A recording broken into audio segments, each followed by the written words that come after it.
क्योंकि हमने इस सेशन का नाम भी पॉलिटिक्स और संगीत दोनों से जोड़ा था, सियासत और संगीत से, इसलिए मैं एक दो पॉलिटिकल सवाल आपसे लेते हुए और उसके बाद संगीत की ओर हम आगे बढ़ेंगे। बिल्कुल पूछिए। पहले तो मैं आपसे संदेश खाली के बारे में पूछना चाहती हूँ। हाँ। जो कि अभी पूरा देश देख रहा है और मुझे लगता है कि ये तालियां भी दरअसल कोई इंजॉयमेंट के लिए किसी ने नहीं बजाया है, बल्कि शायद इस सवाल के समर्थन के लिए बजाया है। क्योंकि मैं वहां गई, शुरू में आप लोगों ने इनकार किया कि ऐसा कुछ नहीं हुआ है, लेकिन अब मैं देख रही हूं कि गैंगरेप के चार्जेस ऐड किए गए हैं, लोगों को अरेस्ट किया जा रहा है। क्या बंगाल सरकार प्रतिबद्ध है कि संदेश खाली की औरतों को इंसाफ मिलेगा? देखिए, 2 लोग अभी तक गिरफ्तार हो चुके हैं, एक उसमें से शाहजहां जो है वो गिरफ्तार नहीं हुए हैं। अगर उन जिन दोनों लोगों के बारे में ये सारे बहुत शर्मनाक है, हमें ऐसा कोई हो नहीं सकता। मेरी भी 2 बेटियां हैं, किसी भी तरीके का ऐसा इल्ज़ाम जो है मेरे लिए भी यहाँ पे बैठ के डिफेंड करना जो है कभी करूँगा ही नहीं, मैं बिल्कुल नहीं करूँगा। मैं ये कहूँगा कि आप थोड़ा सा जो है हर चीज़ में पॉलिटिसाइज करना, पॉलिटिसाइज तो होता ही है, अब क्या करें, इंडिया में ऐसे ही चलता है। लेकिन वहाँ पे कुछ साजिश हो, जो भी हो, वो सब ठीक है, वो देखा जाएगा। लेकिन ये इसमें जो लोगों का नाम आ रहा है उनमें से 3 में से 2 को गिरफ्तार किया गया है। और कल अगर आप डीजीपी जो हमारे राजीव कुमार जी है, उनका अगर आप बयान देखेंगे किस वजह से शाहजहां को वो ढूंढ नहीं पाए, उनकी गिरफ्तारी नहीं हुई है, वो भी आपने देखा है। आज इन जो है उनको कोर्ट में, जिनके खिलाफ वो है एक्यूज्ड है, उनको कोर्ट में दाखिल किया गया है। अब जो है वो सब जुडिस हो गया है। लेकिन ये घटना बंगाल में हो, ये घटना हाथरस में हो, ये कहीं भी हो, दूसरे जगह में कोई दूसरे राज्य में ये घटना घटी है, इसलिए उसके लिए वहाँ पे घटी है, तो फिर आप वो वाला देखो, आप बंगाल का मत देखो। ऐसा किसी भी चीज़ का पॉलिटिशियन से नहीं होना चाहिए। ये पॉलिटिकली इनकरेक्ट बात मेरी हो सकती है, लेकिन एज अ पर्सन मैं ये समझता हूँ कि हम सबके लिए शर्मनाक चीज़ है। और जो अक्यूज्ड है, अगर उनके खिलाफ जो इल्ज़ाम दिया गया है, अगर वो सच साबित हो और उसे अगर सच निकल जाए, तो पार्टी की तरफ से और लॉ की तरफ से ज़रूर बहुत कठिन पदक्षेप लिया जाएगा। और मैं अगर ये सवाल बिल्कुल पॉलिटिक्स के ज़रिए मैंने नहीं दिया, मेरी 2 बेटियां हैं और उस हिसाब से एक इंसान होने के नाते इसका मैं जवाब दिया। और अगर इसके लिए कोई क्या बोलते हैं पॉलिटिकली इनकरेक्ट बात भी हो, तो मुझे उससे भी कोई प्रॉब्लम नहीं है। लोकसभा चुनाव के नतीजे सामने दिखते हैं तो डिफरेंट दिखता है इस हिसाब से कि एक अलायंस जो बाकी राज्यों में बन रहा था, यहाँ पर दीदी ने कहा कि सारी सीटें हम जीत कर निकाल सकते हैं। सच है, आदित्य चौधरी जी भी जो जीते हैं, देखिए उसीलिए तो मैं बोल रहा हूँ कि जो 8 साल मैंने पॉलिटिक्स में बिताया है, मैं इस चीज़ का मुझे रिस्पेक्ट करना ही पड़ेगा कि अगर मैं खेल छोड़ के, मैदान छोड़ के जा रहा हूँ, रिटायर्ड हर्ट होके, इमोशनल आदमी हूँ, आपको पहले ही बताया, अगर रिटायर्ड हर्ट होके जा रहा हूँ, तो उस वक्त जिन लोगों के खिलाफ मैं ऐसे गाने बनाया कि जो गाना मेरे लिए सबसे बड़ा खतरनाक चीज़ हो गया। कहीं पे भी मैं कुछ करने जाता हूँ, कोई गाना भी पोस्ट करता हूँ, मैं सोशल मीडिया में उतना हूँ नहीं, तो लोग बोल रहे दादा वो वाला गाना ज़रा गा के सुनाइए, क्योंकि एक बहुत हिट गाना मैंने गाया था जब मैं बीजेपी में था, सबको मालूम है, वो बहुत सुपर हिट गाना था। अब वो मेरे को हॉन्ट करती है, घूम के आती है, but that's what life is. But उसका मतलब ये थोड़ी है कि कहीं में मुझे जिस टेबल पे आपको खाने के साथ रेस्पेक्ट नहीं सर्व किया जा रहा है, जिस टेबल पे खाने के साथ आपको इज्जत और रिस्पेक्ट नहीं सर्व किया जा रहा है, उस टेबल को छोड़ के जाइए। आपको रास्ते में कूड़ा भी मिले, उससे खा के खुश रहिए।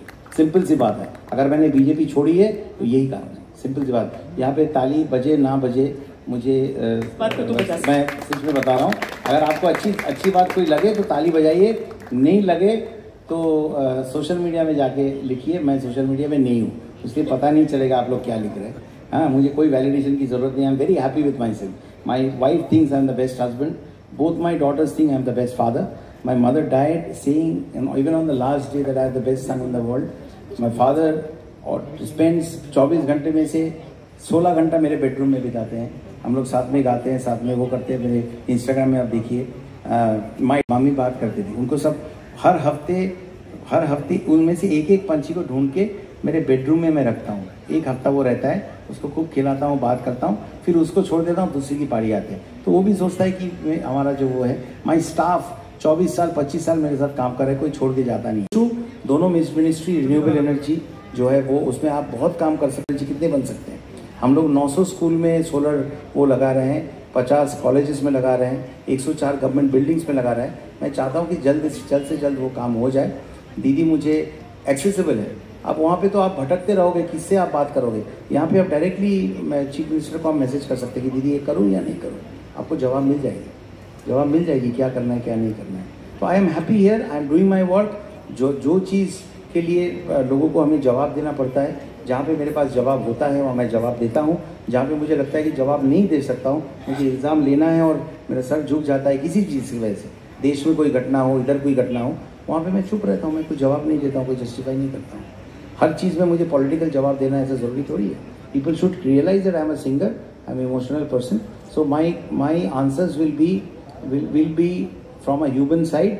हाँ, आप जब पॉलिटिक्स में रहते हो तो थोड़ा बहुत आपको पार्टी का, थोड़ा बहुत नहीं, पार्टी का थोड़ा एक रूल मान के चलना पड़ता है। जब बीजेपी में था 70% लोग मेरे साथ थे, क्योंकि इतना एंटी माइनॉरिटी था कि मैं इतना दुबई में, आबू धाबी में, कुवैत में, बहरीन में, ब्रुनाई में, सलमान खान, शाहरुख खान कितने शोज़ किया, सब बंद हो गया था।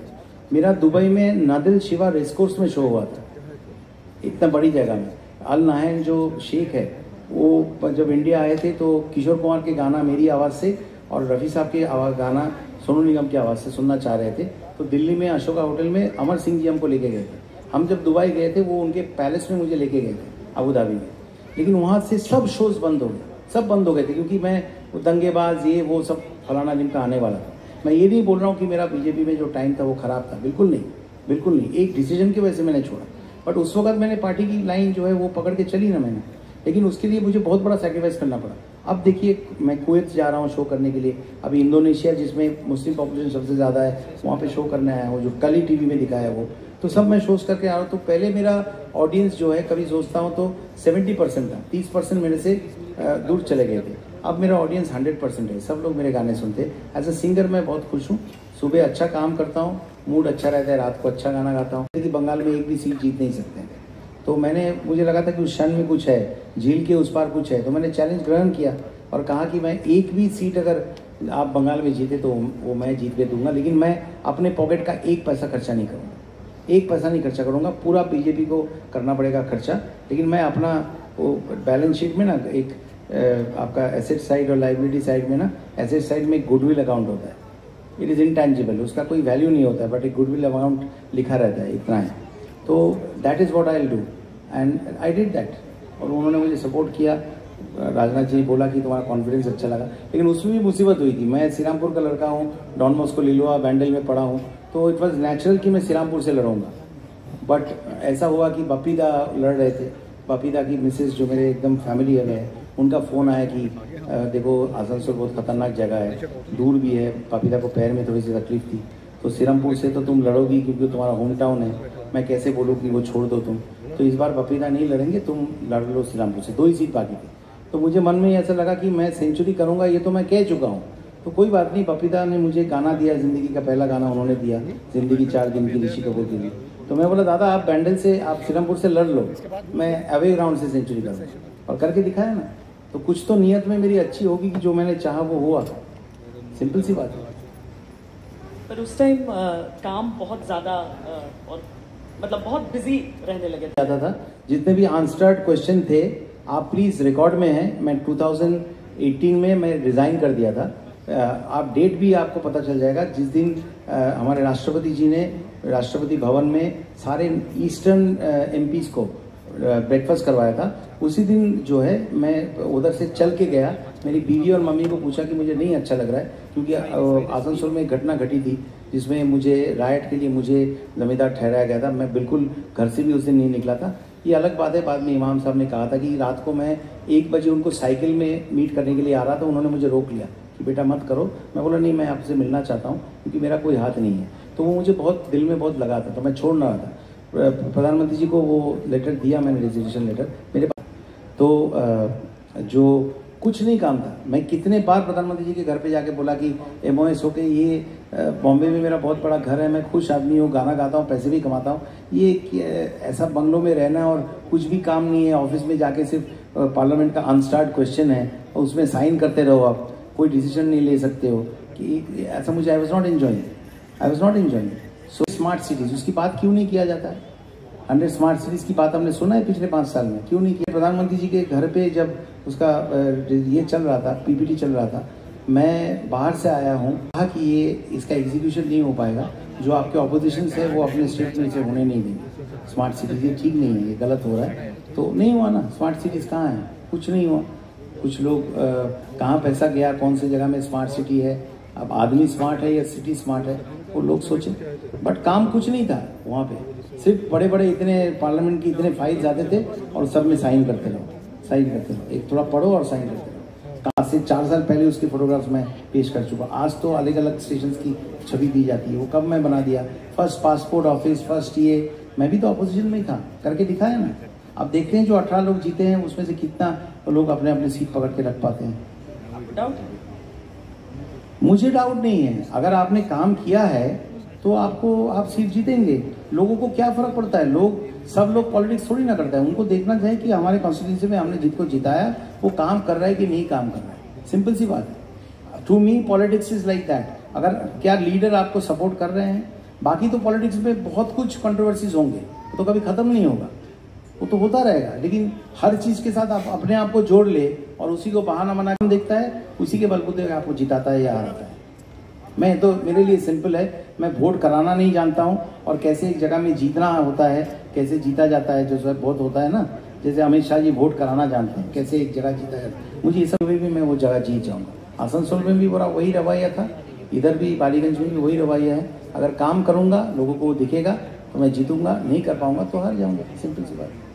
क्या फ़र्क पड़ता है? मुझे ऐसे भी पॉलिटिक्स में कोई एम्बिशन नहीं है कि बहुत बड़ा बनना है और ये बंगलों में रहना है और छतरपुर में बंगलो खरीदना है। मैं अपने गाने से अच्छा खासा ज़िंदगी जी लेता हूँ। अलग अलग शहरों में मेरा घर है और ठीक ठाक है। चलिए देखिए, नीति राजनीति, अच्छा वो एकदम मतलब पॉइंट है। उनको मालूम है कि इतनी देर बात हो गई है, घड़ी देखकर अब गाने का टाइम आ गया। बस दादा, मैं तो आपको पहले ही बोल चुका, तो मैं बाई 1 गेट 1 फ्री हूँ। आपको गाने बिल्कुल सुनाऊंगा, लेकिन ज़िंदगी में कुछ सीरियस चीज़ें होते हैं जिसमें लोगों के बीच में गलत फहमियाँ रहती है। एक सेकंड, गलत फहमियाँ रहती है। लेकिन बहुत लोगों को लगता है कि मैं बीजेपी छोड़ के तृणमूल में आया हूँ। तृणमूल कांग्रेस ने मुझे वो रिस्पेक्ट दिया, वो मौका दिया कि मैं रिटायर्ड हर्ट नहीं होकर काम करूँ। मैं काम कर रहा हूँ ना। आप मेरा रोज़ पॉलिटिकल चीज़ें सुनते हैं क्या?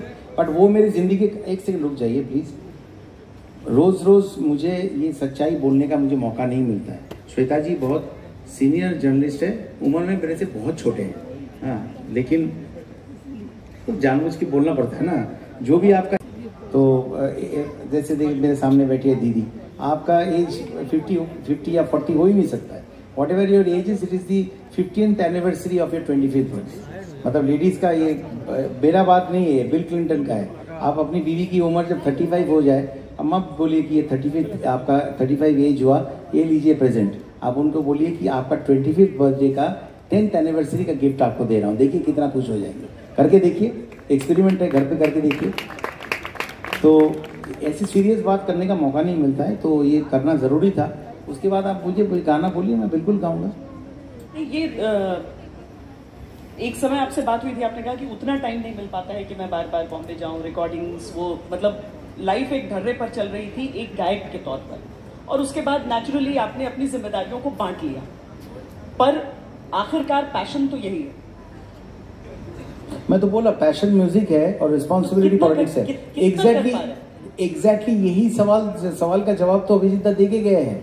इसीलिए तो मैं बोल रहा हूँ कि लाइफ में बैठ के मैं चेकोस्लोवाकिया में वायलिन रिकॉर्ड करता हूँ, आराम से होता है। आप बिल्कुल जूम में रहिए, बड़ा स्क्रीन में, वहाँ पे आपका स्टाफ नोटेशन भेजा गया है, वहाँ चैम्बर ऑर्केस्ट्रा आपका बजा रहे हैं, आप रिकॉर्ड कर रहे हैं और उसमें आप नहीं, आपको लगता है कि जो गाना आपका पहला गाना रहा, वो अगर आप आज गाते हैं, आज हम तुम गाऊंगा तो मतलब क्या बोलो, आज मैं कहो ना प्यारा है गाऊंगा तो कुछ और ही आ जाएगा। आज मैं परी परी है एक परी गाऊंगा तो कुछ और ही गाऊंगा। सोचता हूँ उसका दिल गाऊंगा तो कुछ और ही आएगा। एक्सपीरियंस और प्रैक्टिस, उस वक्त मैंने ज़िंदगी में 5000 घंटा प्रैक्टिस किया होगा। आज कहो ना प्यारा है 1998 के 27 दिसंबर को मैंने गाया था, तो उसका पेपर एक्चुअली अभी मुझे मिला है, वो डायरी मिला है, उसलिए डेट याद है। तो वो कितने साल हो गए, 10 घंटा रियाज कर चुका हूँ।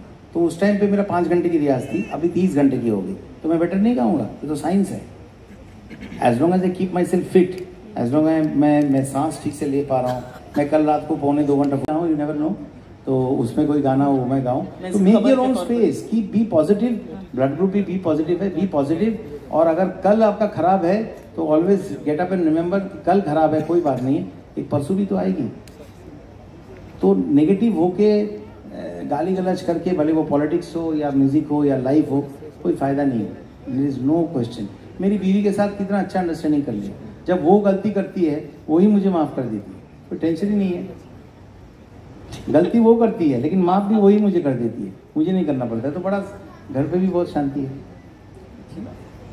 पर 25 साल पहले वाला वो गाना जो आप कह रहे हैं कि मैं अलग गाऊंगा आज, हाँ गा के सुनो, ये खोया खोया चांद, आप लोग अगर प्लीज हाथ जोड़ के बोलता हूँ, अगर उसको वायरल कर देंगे आप तो बड़ा अच्छा लगेगा मुझे। एक कोई वायरल तो हो जो अच्छा हो, तो उसका वीडियो दिखा देना। मॉडल लो और उनके साथ मैं पेड़ के चारों तरफ घूम रहा हूँ, उसका हाथ पकड़ रहा हूँ। हीरोज करते हैं 25 साल के लड़कियों के साथ, हीरोइन 61 के 58 के हीरोज करते हैं, वो एक्सेप्टेड है। लेकिन मैं अगर करूँ ना, देखने में भी खराब लगता है। तो जो भी मेरा रोमांटिक गाना हो रहा है, उसके वीडियो बन रहे हैं, सब मुझे ऐसा ना उदास रहना पड़ता है कि बचपन में ये प्यार मेरा था। देखो दिया मिर्जा है ना, वो उस वक्त 22-23 साल की होगी, मिस इंडिया प्रसिद्ध, तो उदास रहना पड़ता है कि हाँ ये मेरा प्यार था उस ज़माने में, अब मैं बूढ़ा हो चुका हूँ, मैं प्रेजेंट टेंस में प्यार नहीं कर सकता हूँ, तो मुझे पुराना दिखा। लेकिन कई बार ये उदासी में ना पिक्चर बड़े अच्छे आते हैं, आपको चांद दिखा सकते हैं, फूल दिखा सकते हैं, धुआं दिखा सकते हैं। दुख का मेलंकली एस्टैब्लिश करने के लिए ये एक बहुत बड़ा चेंज आ गया। प्लेबैक सिंगर में भी हम लोकनवाला में गाते थे, हीरो स्विट्जरलैंड में शूटिंग करता था, और यहाँ पे भी जो अभी वीडियोस थोड़ा बनने लगे हैं, पहले बहुत मोटा था तो भी एक रमेश सब बोलते थे कि तुमको वीडियो में नहीं डालेंगे तो गाना खराब हो जाएगा, देखने में खराब हो जाएगा, तो अभी डाल रहे हैं मुझे। लेकिन पुराने ज़माने का प्यार, कॉलेज का प्यार, तो अब प्रेजेंट टेंस में कुछ नहीं कर सकता हूँ, उसका थोड़ा सा दुख है। बट ठीक है, ऐसे मैंने कहा कि 5-5 साल का हिस्से में बांट लीजिए ज़िंदगी को, वैसे आगे चलते रहिए। वैसे भूख बहुत लगी है, भूख लगी है।